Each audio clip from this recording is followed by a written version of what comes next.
E de Apocalipse capítulo 22, nossos versículos serão do 1 ao 8.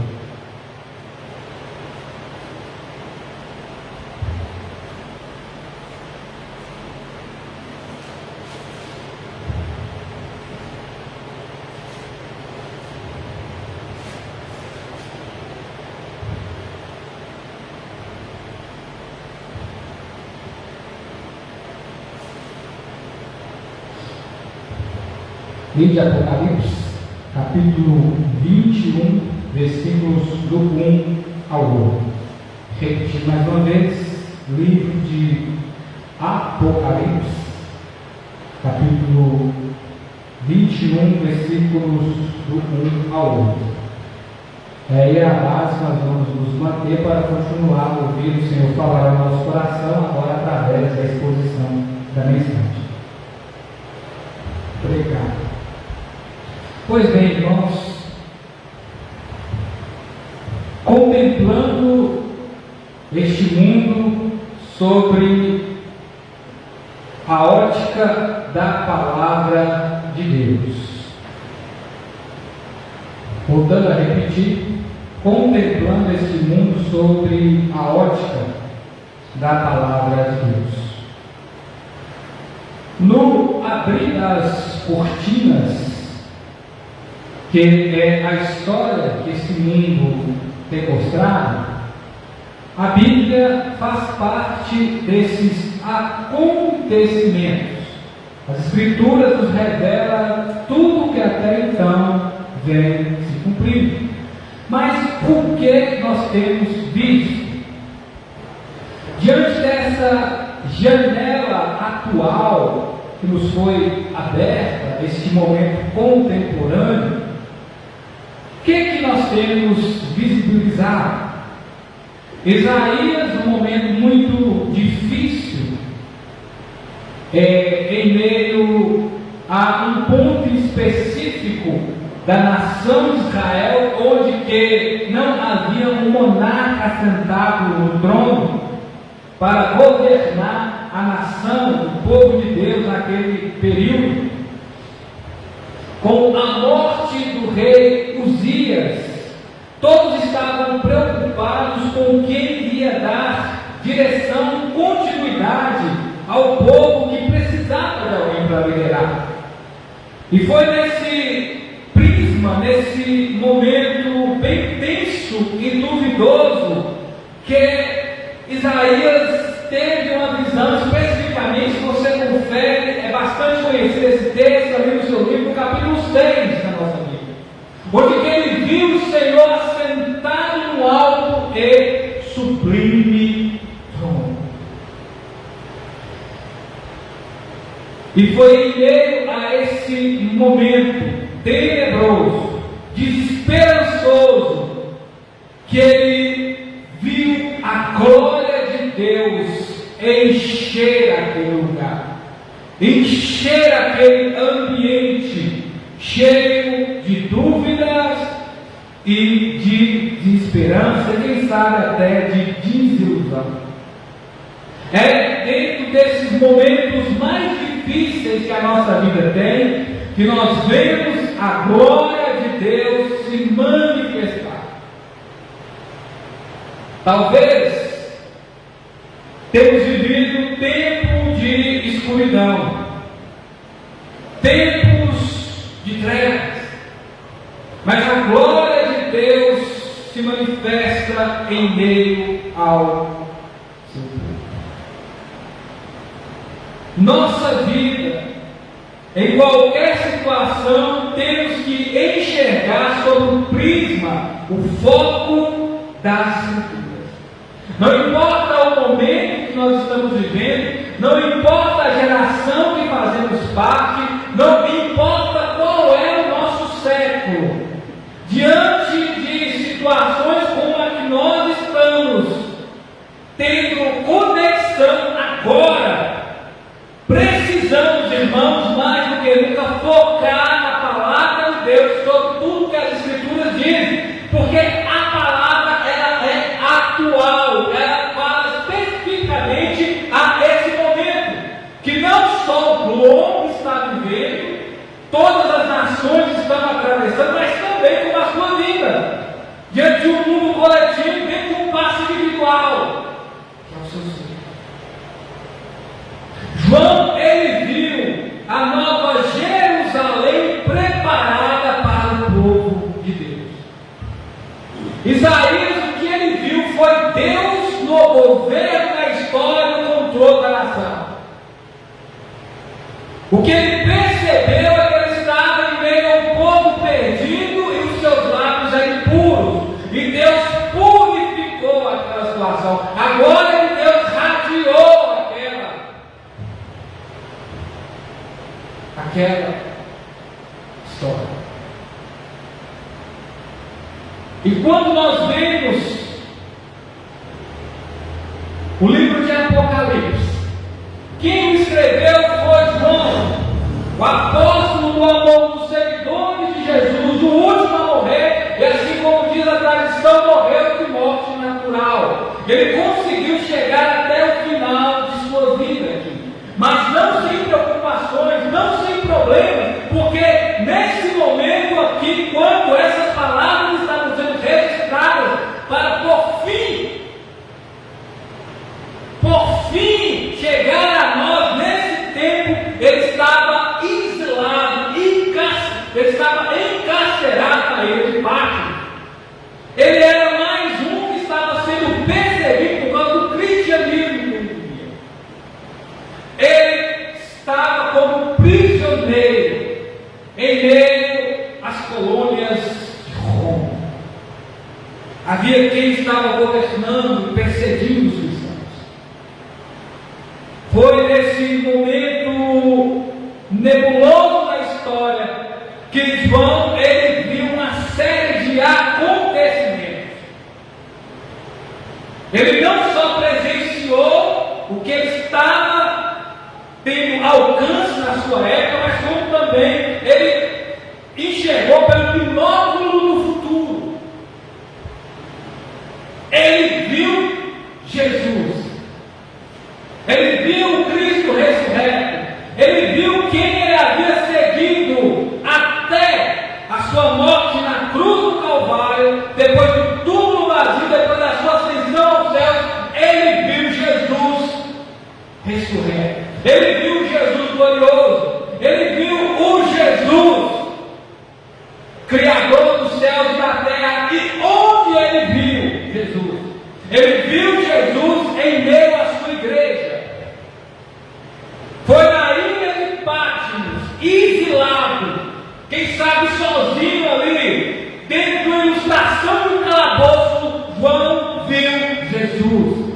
Assim como Isaías viu Deus e a sua glória, e ele é sentado no alto e sublime trono, e preenchendo aquele local, será voando para lá e para cá, e declarando a santidade do Senhor. João viu o próprio Jesus glorioso no meio da sua igreja. Contemplar a Deus é ver Jesus na sua igreja.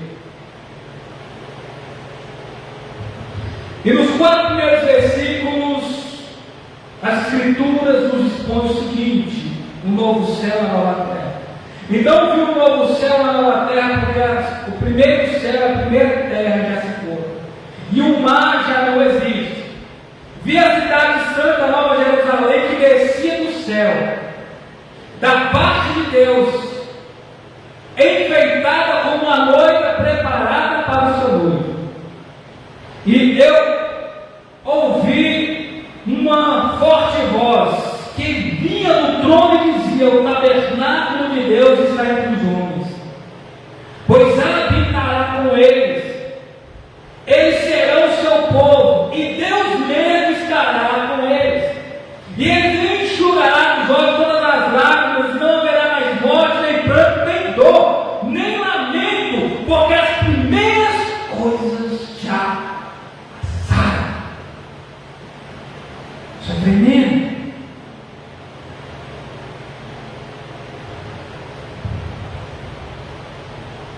Foi na ilha de Patmos que Jesus manifestou texto, a última parte revelativa da palavra de Deus. Os efeitos do fim. A escatologia finalizando, concretizando os planos de Deus para a humanidade.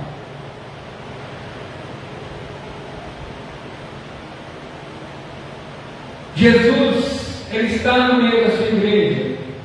Ele está aqui no meio da sua congregação. Ele está entre nós, Ele está em nós. João, ele viu também guerras, pragas, rumores de guerra. Ele viu desenrolar na história humana. Muita coisa nos assombra aqui nesse livro. Claro, dentro da questão de que quem vão sofrer são os filhos da ilha de Deus, os que não querem se regenerar de seus pecados, os que querem viver a prática da iniquidade, e a igreja, aqueles que passarão por essa grande tribulação. Mas diante dessas coisas, guerras, rumores de guerra, Jesus disse o seguinte para que nós pudéssemos ter esperança. Até diante das maiores fatalidades que podemos presenciar, diante de cataclismas, diante de tanta agitação, diante de tanta tensão, diante de tanto mal e injustiça, Ele fala: alegrai-vos. Quando essas coisas vierem até vocês, eu estou próximo de retornar. O fim está próximo. João, ele nos apresenta aqui alguns pontos que são importantíssimos para nós. O primeiro é que ele fala sobre coisas referentes à terra, onde nós vivemos. Ele diz que o céu vai passar. Ele diz que o mar já não existe mais. Ele está querendo dizer que tudo isso aqui vai terminar. Mas ele fala que ele viu uma cidade, lembrando que esse livro ele é simbólico. Esse livro ele faz analogia, principalmente dentro do contexto judaico daquela época. E ele diz que viu a cidade santa, a Nova Jerusalém, que descia dos céus, tendo como exemplo para poder sublinhar, nos dar noção sobre esse acontecimento. Ela veio como uma noiva adornada, enfeitada, totalmente preparada para o seu noivo. É isso que ele está nos dizendo. Esse lugar é onde que o próprio Cristo, nesse mesmo Evangelho escrito por ele, escrito no Evangelho que foi feito por este autor, que é João, onde que no capítulo 14 ele fala: eu vou vos preparar lugar. Se eu não fosse, não vos teria dito, vou vos preparar lugar para que onde eu estiver, esteja você. Esteja você. Esteja você, esteja cada um de nós também. Jesus nos preparou lugar, tal habitação, antes disso aqui ser feito.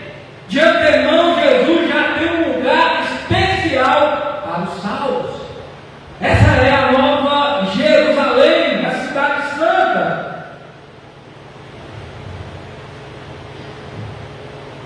E ele fala sobre um terceiro ponto de extrema importância. Ele esclareceu dizendo que o próprio Deus estará no meio dessas pessoas e habitará entre eles, e ele será o seu povo. Nesse mesmo livro de Apocalipse, ele fala que o próprio Cordeiro conduzirá os salvos até a fonte da vida. Ele está aplicando a mesma condição. Ele está dizendo: o próprio Deus habitará, Ele conduzirá, Ele estará com o seu povo a direcionar. E não só tudo isso vai passar, vai terminar, mas ele diz também que o próprio Senhor enxugará dos nossos olhos todas as lágrimas. João viu o abrir dos selos, João viu as pragas, João viu toda essa injustiça, João viu toda essas mortes intermináveis. João viu tudo que tem aterrorizado o mundo. Mas como está a sua vida diante de tudo isso? É uma pergunta que precisa ser feita ao seu coração. Como está a sua vida diante de tudo isso? Temos compartilhado globalmente o clima de terror e tensão que Israel tem vivido diante desses terroristas do Hamas. E lá está Jerusalém. Jerusalém desde os primórdios. Ali é um campo de guerra. Ali é um ponto de agitação. Ali é um local que passa por muitas dificuldades e problemas. Quantas guerras que aquele ambiente geográfico ali já teve. Quando nós olhamos para tudo isso, precisamos focar na eternidade, meus irmãos. Temos que estar preparados para poder conseguir finalizar esse momento temporal, porque o lugar que Deus tem para nós é um lugar de paz. É um lugar que reina a justiça. É o lugar da morada do Altíssimo, onde nós viveremos unidos, onde que nós viveremos tranquilos. Tudo vai passar, o luto vai terminar, a dor vai cessar, as doenças não existirão mais. Chegará o momento do secar das lágrimas, porque o próprio Senhor consolará o nosso coração, porque estaremos na eternidade com Ele. Tudo isso aqui vai passar. Quando Ele diz o mar passou, o mar dos seus problemas, Deus cuidará de nós. Deus, Ele vai nos curar de todas as feridas, de tudo que nós sofremos.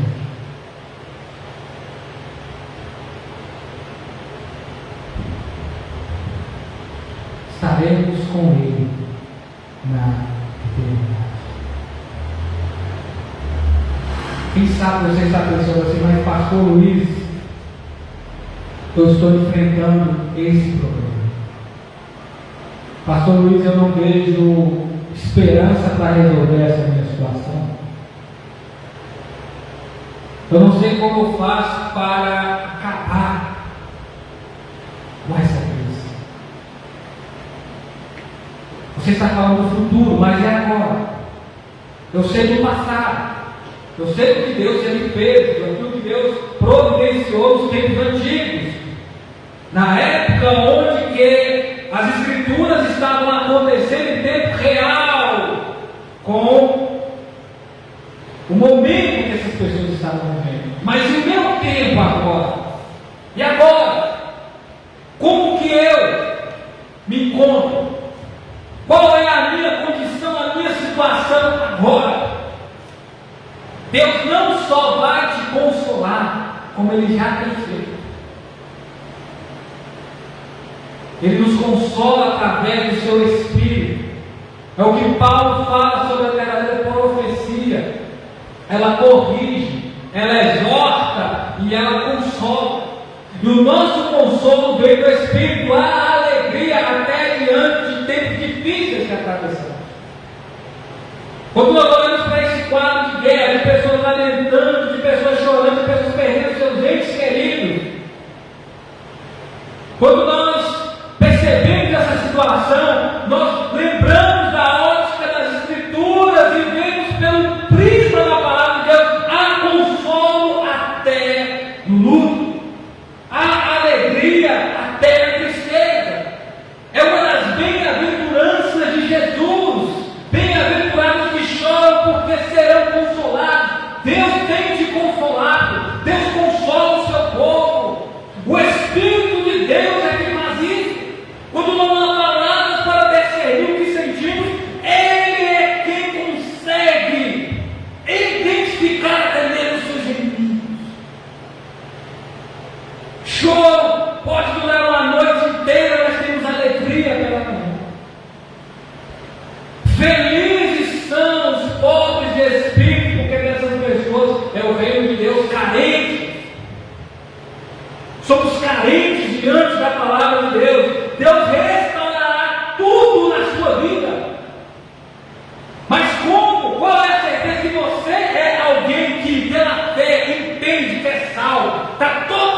consolidado.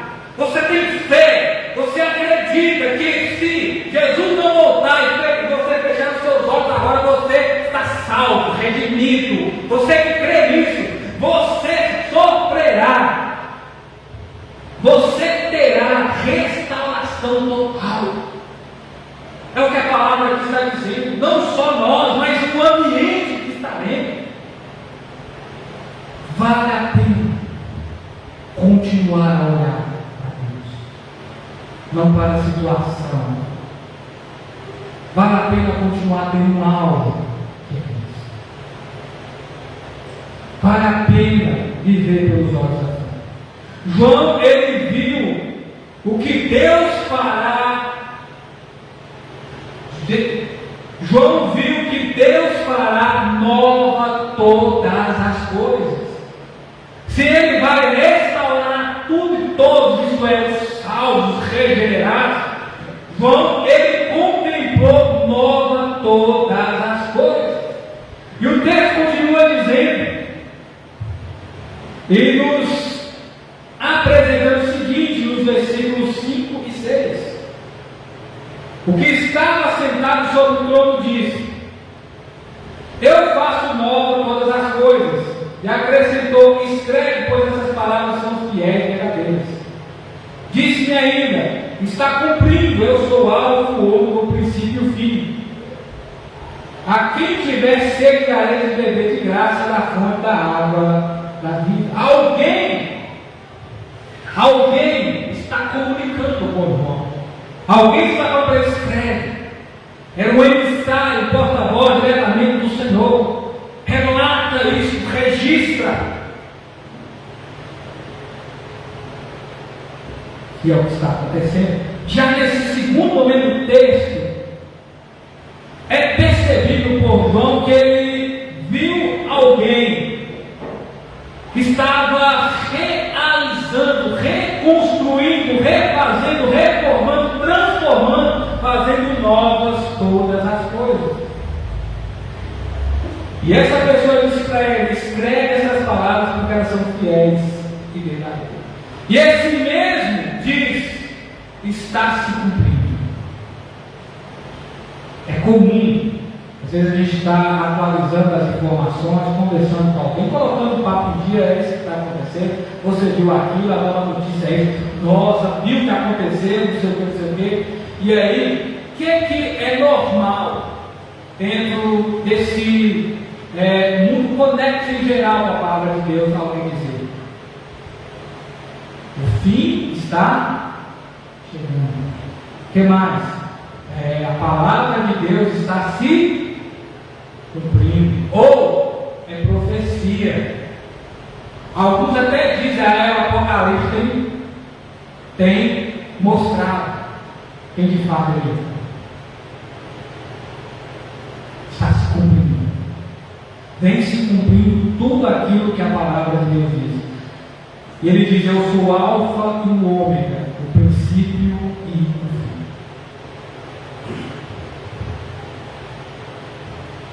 Quem sabe você pensou o seguinte: pastor, o quanto o mundo tem mudado. Quem sabe você aprofundou ainda mais o seu pensamento: nossa, tem mudado profundamente para mim. O quanto o mundo tem mudado. A geração é outra. As pessoas não são mais as mesmas.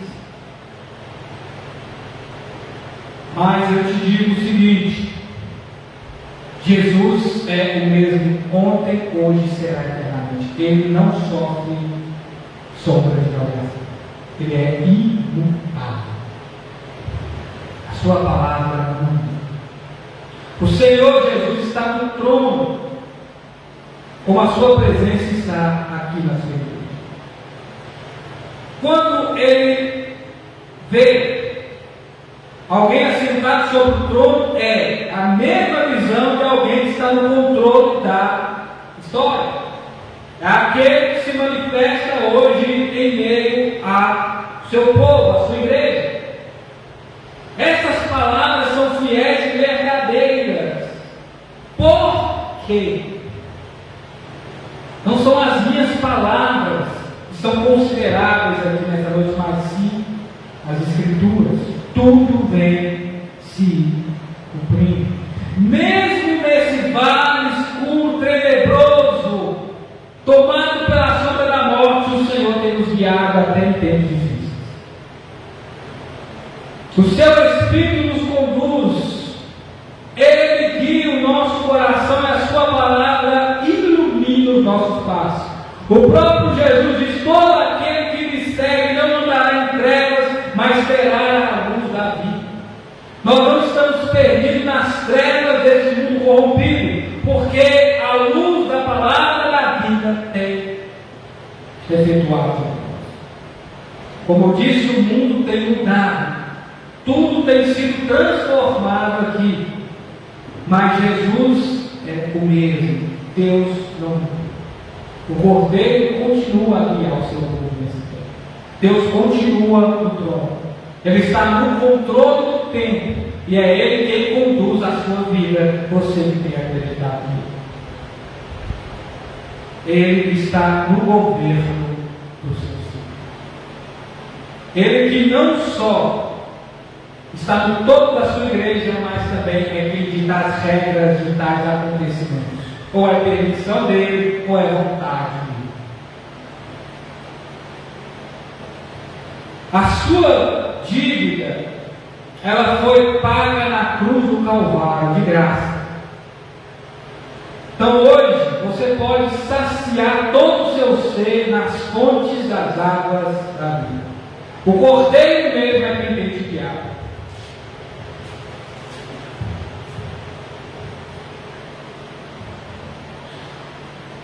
O mundo e a sua condição, todos nós sofremos aqui, mas diante de tanta mudança, Ele é o mesmo. Ele é quem salva, Ele é quem condena. Lembrando que o que Ele quer é salvar, mas Ele tem poder para efetuar as duas coisas. Ele pode executar as duas coisas. Ele pode salvar, mas Ele também pode condenar. Ele quer salvar, mas Ele vai condenar muito se essas pessoas não olharem para o Filho do Homem que foi levantado na cruz do Calvário para salvar. João viu os herdeiros e co-herdeiros de Deus. João viu uma cidade que descia. João viu que Deus fez novas todas as coisas. Então João viu os herdeiros e co-herdeiros de Deus. Ele viu para quem Deus preparou todas essas coisas. Versículos 7, 8, neste momento. Aquele que vencer herdará essas coisas. Eu serei o seu Deus e ele será o meu filho. Mas os covardes, os incrédulos, abomináveis, homicidas, adúlteros, feiticeiros, idólatras, todos esses mentirosos, a sua parte será no lar onde arde o fogo e enxofre, que é a sua segunda morte. João viu o fim e ele termina em duas condições.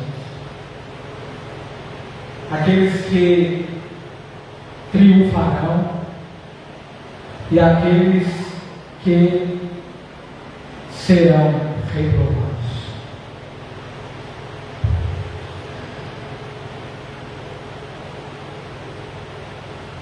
João, ele viu aqui pré-estabelecido de maneira bem clara os vencedores. Aqueles que triunfaram, aqueles que conseguiram vencer o mundo. Quem são essas pessoas? Os filhos de Deus, os herdeiros e co-herdeiros com Cristo. Sofreram aqui como ovelhas rumo ao matador, mas foram glorificados no Senhor. Jesus os amou, isto é, na cruz. Jesus nos amou até a morte na cruz do Calvário. Essas pessoas são todos os salvos. Você faz parte desta grande multidão. Mas, preste atenção, O apóstolo também, ele viu todos que ficarão de fora. E aqui ele dá alguns exemplos para esclarecer sobre todos aqueles que emanam as práticas da iniquidade. Todos aqueles que cometeram todo tipo de pecado. Todos aqueles que não se arrependeram dos seus erros. Todos aqueles que acreditaram que estariam com o Senhor sem precisar mudar nada. Sem precisar renunciar a nada. Sem precisar se arrepender de nada. Porque quando você ouve nesse tempo açucarado, que é hoje esse tempo contemporâneo, mas Deus é amor. Mas quem falou que Deus não é? Mas Deus ama a humanidade. Mas quem falou que Deus não amou? Quem está dizendo isso? Mas o mesmo Deus que ama é o mesmo Deus que lá fala, tanto no Evangelho de João capítulo 3, como aqui ele esclareceu no livro de Apocalipse, dizendo que é o mesmo Deus que condena. É o mesmo Deus que reprova. É o mesmo Deus que julga. É o mesmo Deus que dá sentença. E ele fala sobre aqueles que ficaram de fora, os covardes. Irmãos, nunca se viu tanto covarde hoje, em termos do Evangelho. Nunca se viu hoje tantas pessoas relaxadas no termo de santidade. Nunca se viu, irmãos, tanto cristão fraco. E não é no bom sentido, não. Não adianta a gente pegar um versículo isolado e não é isso não. É cristão fraco mesmo. Sem qualquer tipo de amadurecimento, sem qualquer tipo de compromisso com Deus, sem qualquer tipo de veracidade na palavra, sem qualquer tipo de fome e sede para a presença de Deus. É isso. Cristãos que se convenceram na religião, aí está fácil de ver o Brasil, está fácil de colaborar. Entendeu? Hoje você pode ver o cristianismo do jeito que você quiser. É assim. Hoje você pode ver sim acolá dentro da sua casa, não importa, mas assim, quando você se fala de ter de escritura, quando você ouvia antigamente, você temia. Nós amedrontados, mas Deus não precisa de conserto, de misericórdia. Essa palavra está me com não, hoje arrumou, desculpa aí, esfarrapada, irmão. O inferno vai estar cheio de gente assim. Pessoas que viviam o cristianismo, mas eram feiticeiros também. Pessoas que, quem sabe, eram crentes, mas também viviam o adultério, a fornicação, eram idólatras, compartilhavam aí o culto com os seus deuses, escondidos lá no fundo do coração, suas mentiras, suas falcatruas. E é assim, irmãos. Estamos vivendo, parece que é um mundo sem remédio. Porque nos encontra que a raiz de Jessé vem do alto. E ele conclui dizendo a segunda morte. Já vemos cadáveres, irmãos, caminhando para lá e para cá vivendo essa sentença tão terrível. Você quer ficar de fora dessa? Você quer ficar de fora daquilo que Deus tem preparado para a eternidade? Aqueles que praticam todo tipo de iniquidade, aqueles que acreditam que não precisam de conselho, que não precisam de mudança, aqueles que não são assim, aqueles que não desenvolvem o Evangelho, irmãos, reavalia o cristianismo. Ele não condiz com a palavra. Não diz, muda para lá, vai para cá, assiste quem você quiser. Por enquanto ainda mais ou menos estamos no paraíso. Mas nós não estamos livres dos olhos de Deus. Nós não estamos livres daquilo que a Escritura diz. Nós não estamos livres daquilo que o Evangelho propõe. Qual vai ser o meu futuro, o seu, o meu ser? Você precisa garantir o seu. A recompensa vai chegar para aqueles que vão vencer. E o castigo também vai vir a cavalo, assim como como diz o ditado, para aqueles que vivem na desobediência. Uns viverão eternamente junto com Deus de paz, que esmagará a cabeça de Satanás e acabará com toda essa iniquidade. Outros sofrerão o castigo severo de derramar o cálice da ira de Deus sobre as suas vidas, porque simplesmente não saíram, porque simplesmente não abandonaram as suas consciências, porque simplesmente creram no seu coração que Deus lhe havia um precedente. Pessoas que julgaram especiais, outros sofreram muito mais do que nós. E Deus tenha misericórdia da nossa vida. Se o Senhor for o seu Deus, se Ele for o seu Senhor, se Ele é o seu único suficiente Salvador, você será seu filho. É interessante que Ele fala que a nova Jerusalém descerá, virá até os salvos. Os salvos subirão até elas, porque Jesus ele descerá por essa cidade santa aqui ilustrada. E nós poderemos usufruir da vida eterna, assim como as Escrituras nos falou aqui, e veremos a glória de Deus e a sua justiça restaurar todas as coisas, inclusive a nossa vida. Nós que somos pecadores e falhos, apesar de nossa regeneração. Tudo porque Jesus já havia visto lá no Getsemane, com a angústia que sofreu no seu coração, a morte que ele iria enfrentar, o escárnio que ele iria sofrer, tudo que ele teria que lidar para te retirar do reino das trevas e te transportar para o reino da sua maravilhosa luz, para te salvar. Quando ele ressuscitou, em breve o céu se abrirá, e gloriosamente ele descerá para buscar os salvos junto aos perversos. Conserte-se com Deus enquanto possamos lembrar de onde nós caminhos e restaurar a nossa comunhão com Deus. Amém?